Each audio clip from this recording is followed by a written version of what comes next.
Good evening, Trinidad and Tobago. Welcome to another edition of Scoreboard here on ACTN. It's always a pleasure every Tuesday evening to be in your company between the hours of 8 to 9 where we talk sports. Before we get into tonight's topic, I just want to say a big shout out to the Trinidad and Tobago ladies under 20 team. They have qualified for the semifinals when they defeated Puerto Rico yesterday in a very exciting game. Real hard-fought game. It ended 3-all. They went into extra 2-all actually. They went into extra time and they ended extra time 3-all, and we got home by a 5-4 in the penalty kick. So again, welcome to the big league for Coach Hood, and we look forward to an exciting game on Wednesday when they face Mexico. Also, we want to say congratulations to Kwesi Brown, Nicholas Paul, and Tennille Campbell. They have all qualified for the Tokyo 2020 Olympics. So Trinidad doing very good on the sporting arena. Tonight we're going to continue our discussion. As you know, we have been regularly highlighting rugby on ACTN. And tonight we're going to be talking about youth development and the decentralization of rugby.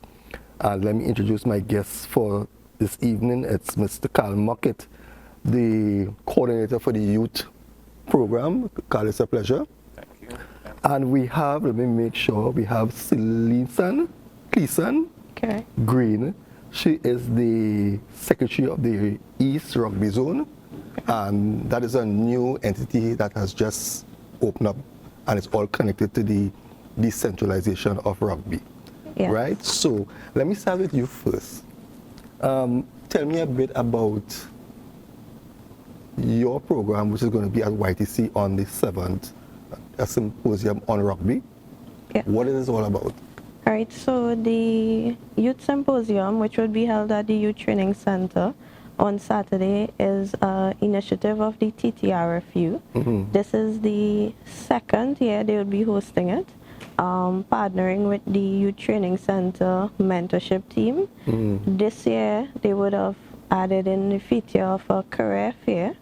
So we would be, when they come to ITC, they would have the opportunity to hear from a few of the officers, mm-hmm. What the institution is about, what it's like working in the system, mm-hmm. and they would also hear from a few of the residents there, their mm-hmm. experiences, what would have led them to ending up in the institution, what they have learned since in the institution. Mm-hmm. They would go on a tour of the institution. This would be to encourage delinquency desistance. Mm-hmm. So, you know, you see what it's like, first-hand experience, encourage them to stay involved in sports, stay on the right track.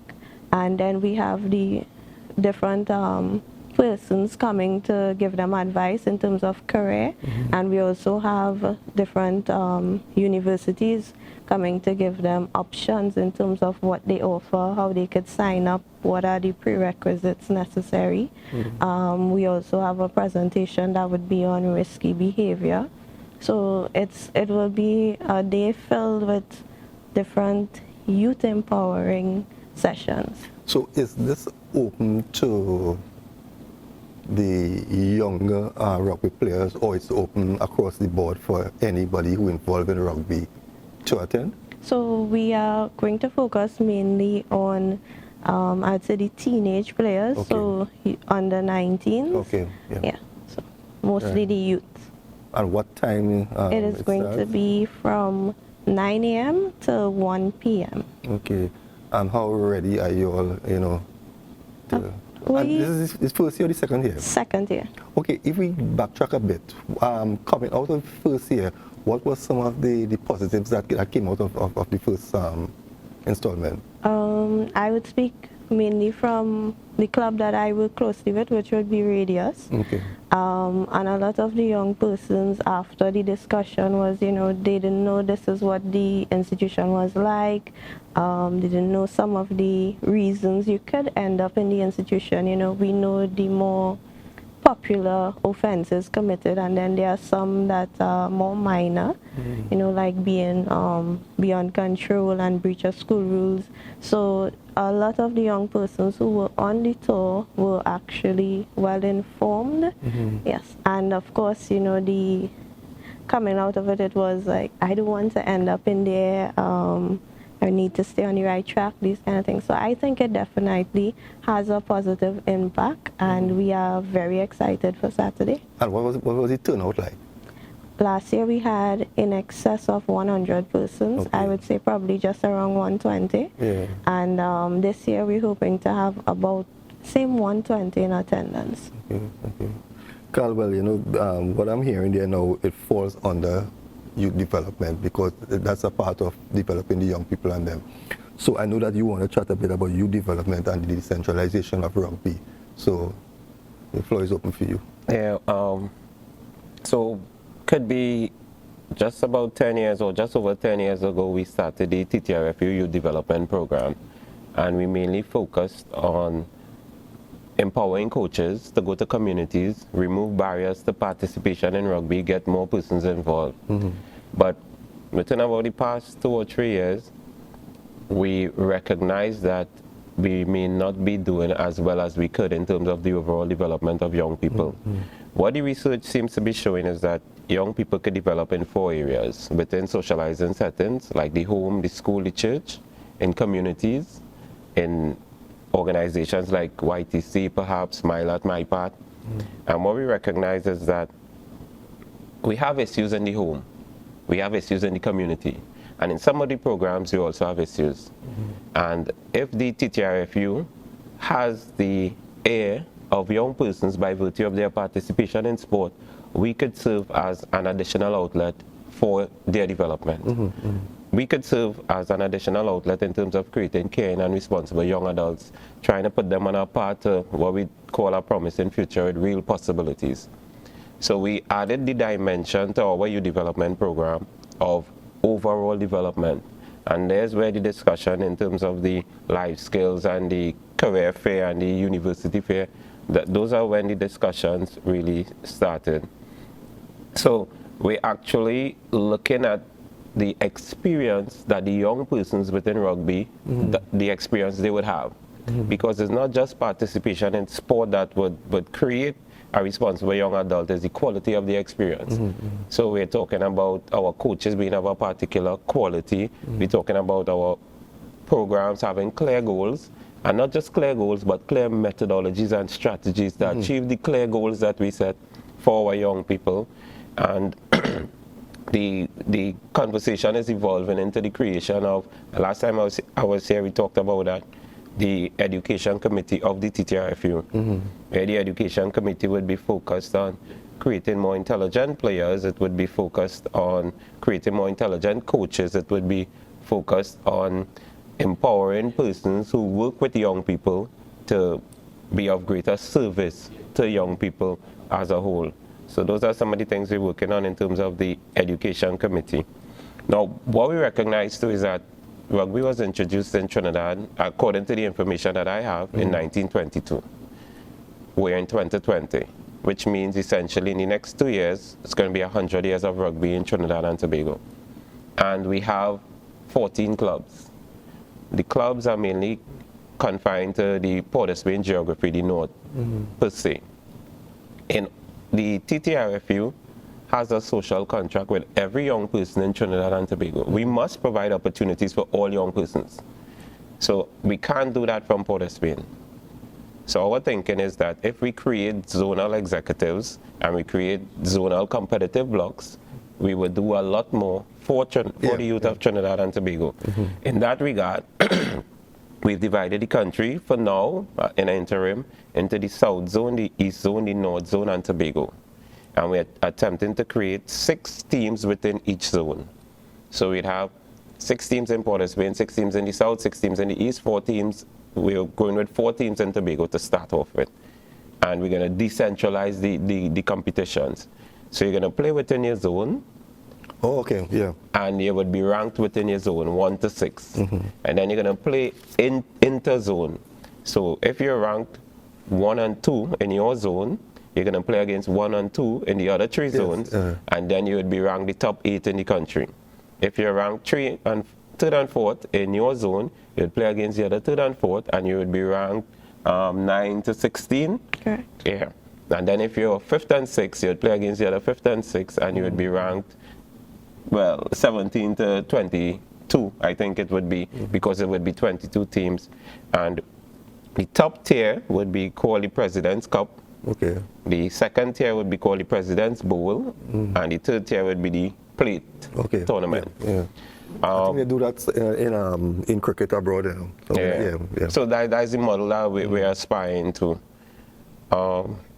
But more than what is very important at this juncture is the creation of the administrative densities within the respective zones. So what we did last year is we asked persons to volunteer for zonal executives. That's where Ms. Green came in, Lisanne Green. She's the secretary of the East Zone. So we have 5 persons in the East, 5 persons in the North, 5 persons in the South. We've been trying to have the conversation at the level of Tobago because everything is being run through the youth development officers. And we've been trying to, we had a YDO, a youth development officer in Tobago, and it didn't work out as well as we would have liked. We're trying to get an additional YDO to go to Tobago to put things in place. So as it is right now, we have the activities taking place mainly in the East, North, and South, and there's a mouthful, there's a handful as it is. But these zones have already started, formed and up and running, right? Yes, we are a long way from where we're supposed to be, but we're up and running. We have a year of activities. In January, we did capacity building. In February, we were supposed to do the youth development symposium, but because of how Carnival fell, we put it to the first week in March, which is what Ms. Green talked about on Saturday. In March, you have the YDOs would be working with U15s, under 15s, 2 groups. So you have home and away. In March, one team, let's take for example, we have Northeastern College and Sandy Grande Secondary. So Northeastern would host Sandy Grande Secondary. In April, Sandy Grande would host kind of exchange program. Yeah.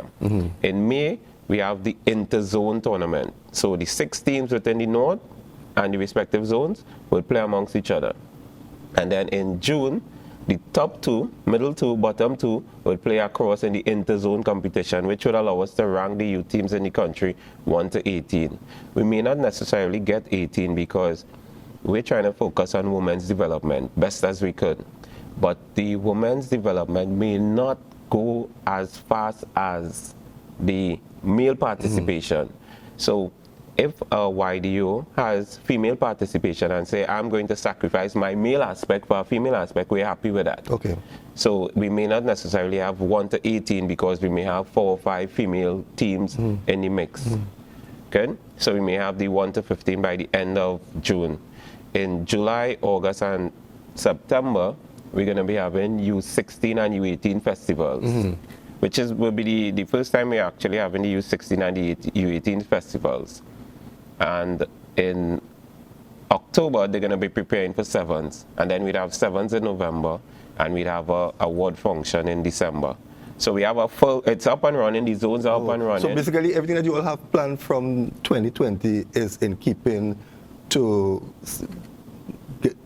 reach the climax of the 100 years of rugby. We're trying to by 2022, if we could officially launch the legitimate decentralized rugby with the North Zone operating the South Zone and the East Zone, and whatever progress we would be able to make in terms of Tobago by that time. How soon can we see teams actually being formed from the different zones and getting involved in competitions? The teams we formed 18 Let's take teams. the East. Yeah. How is your zone operating? You have your 6 teams already, or, you know, where do you go from forming the zone?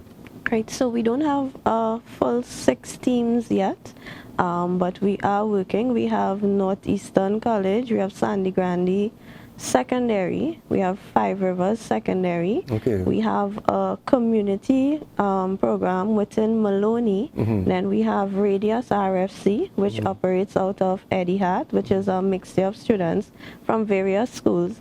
And then we have San Juan Secondary, which has a male and a female team. Right? But what we may have in some cases is a lot of the children from the youth program in Maloney would filter into Radius, which is the mixture of the various schools, until we have the numbers to actually establish a team within Maloney. Yeah. We have to talk to the students who will be hosting their tournament at St. George's Colleges shortly. Before we wrap,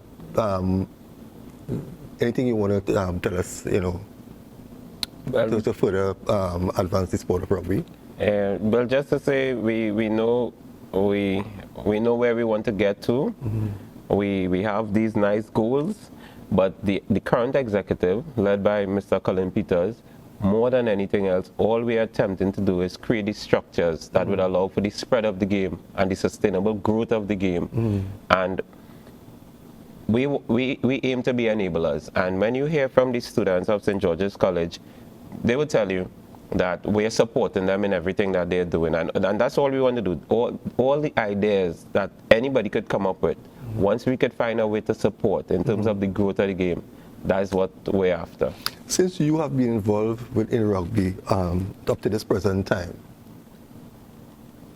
has the sport grown to yours, that you are satisfied with the growth then? Yeah, I am. I am. I can say that in terms of Rugby Americas North, we are one of the only unions. We're probably the only country that would, year after year, service, well, with the exception of financial challenges, but we have the personnel to service all our fixtures.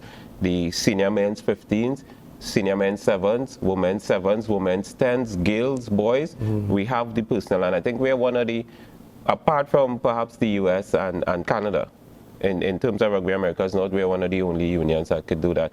And we are growing. We have increased numbers every year. I am satisfied. We're not where we want to be, but we're doing the things that would allow us to grow, and we are making the progress that nobody could argue about. Okay. Yeah. So, Ms. Green, back to you. Just have about 1 minute before we take the break. Everything is set and sealed and signed for this symposium on Saturday. Yes, it is. Right? When this symposium is completed, what sort of feedback you all do to get information as to whether this whole thing was successful? We have forms that we would give out to get feedback, which would tell us your thoughts on the session, ways that we could improve, things like that. So we capture the data in that format, which would help us to plan better for next year. Okay. Well, Carl, it was a pleasure. Ms. Green, Thank you. Wish you all success on Saturday, and we hope that this goes from strength to strength. Yes, On behalf of the Rugby Union, we want to say thank you for the opportunity, because you always give us the opportunity to come and share, and we are very, very happy for that. And we know people looking at your program, because the things that we say on the program, we hear other people saying in different areas. They're going to implement it. Possibly. Yeah. Possibly. Well, viewers, we're going to take a break, and when we come back, we're going to be talking to two students from St. George's College, who they are the organizers of our Rugby Sevens tournament that will be held in this month. So stay tuned, we'll be right back after this short break. Welcome back, viewers. Welcome back to Scoreboard on ACTN. As we continue our discussion on rugby, we have two students from St. George's College, and they will be putting on a Rugby Sevens tournament on the 13th of March. And here to tell us a bit more about this event, we have two of the organizers. Clayton Nutt, he is one of the organizers and also a current rugby player with Caribs. Yeah. Well, I see how he size there, right? And Daniela Downer doesn't play rugby, but just loves the sports, and she is part of the organizing committee. The floor is open to both of you. Tell us a bit about this tournament that is carded for the 13th of March. Well, we are Form 6 students studying Cape at St. George's College. So because we are studying physical education, part of our internal assessment is to host an inter-school tournament. So we chose the sport rugby because we didn't want to do the traditional football or the traditional cricket. So now we are trying to raise awareness of this sport as it is an upcoming sport. Okay. So there are 30 members of the class, so all of us are working together to plan this tournament. Oh, so it's a whole class project, actually? It's a class tournament. It's a class project. So we are hosting the tournament, and it's really for our IA. Okay, Clayton, tell me a bit about yourself quickly before we get into the whole planning of the event. How you got into the sports? Well, And are you the only person in the class who plays rugby? yes, I am. Well, you had to encourage them to get involved in the sport. But yeah, that's how it came up. Before I went to St. George's College, I went to Queen's Royal College. And that, well, the school basically pushed rugby as one of its main sports, and that's how I got involved in it. So, upon my involvement, I was pushed to the child free national team as well, and it also helped me to grow as a player and to grow as a person. So last year, I represented at the under 19 level. Okay. And this year, we're going through the trial process again to see if I can make the cut. Okay. So that's basically me from a rugby aspect, and basically playing rugby has a major impact on my life. Okay. Let's talk about the tournament. How many teams? You know, it's rugby sevens. It's an age group under 19. Yeah. It's under 19, or? Yeah, it's under 19. Right. How far is the preparation? How many teams? You know, what can we look forward to on the 13th? So far, we're aiming to have 11 teams, but due to some national duty for female players, we restricted to 8 teams. Right. So we have eight boys teams from St. Mary's College, Fatima College, Trinity College, Mocha, Sawa North Secondary. We're also trying to get 5 River Secondary, Northeastern College, and hopefully bring a team from St. George's College as well. Okay. So also, the preparation going smoothly, especially due to the help from the rugby union, because they came and they gave us a list of checkpoints that we have to cover. So with that, we simply just moving smoothly along the track. So all we really need to do right now is just fulfill the list that they gave us. Yeah. And then we should be good to go. Okay. What about prizes? You know, what about financial input? A lot of companies are really helping us plan this tournament. So a lot of companies are providing us with sponsorship, especially with prizes. Okay. So they are providing us with hampers. Is it monetary prizes, or just like hampers? Like hampers and trophies and medals. Okay. No cash is involved. No. Okay. All right. So a lot of companies are really helping us, and are a big help in the overall outcome of the tournament. All right. The actual tournament is going to be run by who? You all, or the students? With the students, with the guidance from the rugby union? Yeah, guidance from the rugby union and a few teachers to make sure that we achieve certain criteria and get the best mark that we could get for the assessment. How many students in the class? 13. 13? Yeah. Right, and all of you all are given a special role. Well, I guess you, as the person with the experience in rugby, you would now designate to the other students. Well, what is the support from the school, from the principal? The principal wants us to succeed in this event. Okay. She's pushing for us to get funding, to get a good spectator level, as that's part of the as a major mark for us to get a good amount of spectators. Also, she said, like, just in case we need anything extra, like tents or whatever, she would be able to push and try her best to make sure we represent the school as best as we could. The 13th is just about two weeks ago. How prepared are you all? What are some of the things that you all still working on? In what area you all need help, things like that? I think we are 99% prepared. I think we have majority of our stuff down. I think now it's just the minor stuff. You know, just getting it prepared. But by the 13th, we should be ready. Okay. 100%. How long did it take you all to put the whole program and to get to this 99%? To get to this 99%, we would say we started at about the middle of October. Okay. Right, planning. Right. Yeah, we started planning, and, well, we basically started to move more than planned. We started to move at the start of January. Okay. So the aim was to do letters to send out to these schools, because the 13th, it is a school day. So schools may... 13th is a school day? Yeah, it's a Friday. Okay. So schools may think, why must I send my school to partake in this and they would miss out on classes? Okay. So we had to write up the invitation letters, the packages, the registration fee, the rules, the player forms, the team forms, all those stuff. So we started, and with 13 of us, it made the process easier. Okay. So Yeah. you could say the 99% was divided by 13 people. Okay. Right? Okay. Along with the help from the teachers again, and a lot of stuff we didn't have, or we didn't know that we needed to have. And Mr. Carl Mockett was one who he came to us and he told us we need X, Y, and Z to end the alphabet. So yeah, that was basically how we arrived at this 99%. Okay. So it starts at what time? 9 a.m. 9 a.m. And is it open to the public, or is this It's open to the public. Yeah. Is it a fee they pay to come in? There's a or- $10 fee to $10 pay fee. to come in. We go from 9 a.m. to 3 p.m. We have prizes, door prizes. So we advise the public to get their tickets, so therefore they would qualify to get a door prize. Okay. And well, that's it basically. For people who don't know where this venue is, exactly where is the venue? This venue is 6th Avenue and 9th Street, Barataria, Okay. right? Across from St. George's College. Okay. Okay.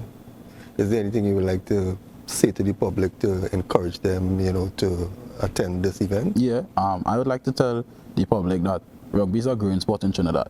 A lot of people may think you have to be big like me to play rugby, but the sizes vary. You hear that? All right.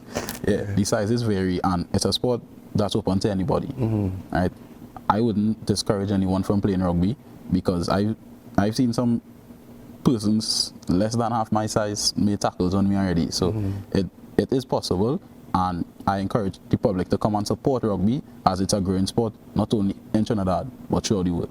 So out of the 13 students in your class, how many are targeting to, by the end of the year, to start playing rugby?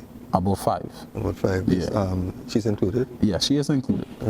But how are you involved in a sport? You like rugby, or you're just doing it because it's a class No, well, project? I really know about rugby because of my classmate here. Right. So I really didn't know about rugby before he came into St. George's College. But Okay. now, as he is here, I know more about it and how the game operates. And that's why we're trying to host this tournament, so that we could bring awareness to this sport. And this is why people could come and experience this sport, even though they have not seen a game before. They could come and experience it and see what it's like. And say, maybe I could try out for this. Maybe I could see how I could do in this, The St. Joseph College don't have a rugby team right at present.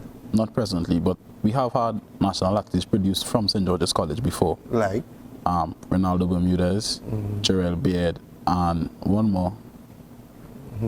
Fidel. Right, yes, him. Okay, well, I want to wish you all the best. Viewers, if you have the time, plenty of Trinidadians don't work on a Friday. They start the weekend from Friday. So you can go up to St. George's College and assist, and just by going and paying the $10. And if you don't want to go, and we could send the $10 to you. Yeah, you could send the $10. You could send the $10 to We the are school. grateful. And you're contributing to something that young people is involved in. So again, we want to thank the 2 students for coming and telling us what they are doing at the school, and we want to wish them all success, not only in this project, but as they go further. Well, viewers, very entertaining and enlightening program this week. We hope that you enjoyed the program. If you miss any part, there's a repeat tomorrow at 1 p.m. And all I can say is do have a blessed week.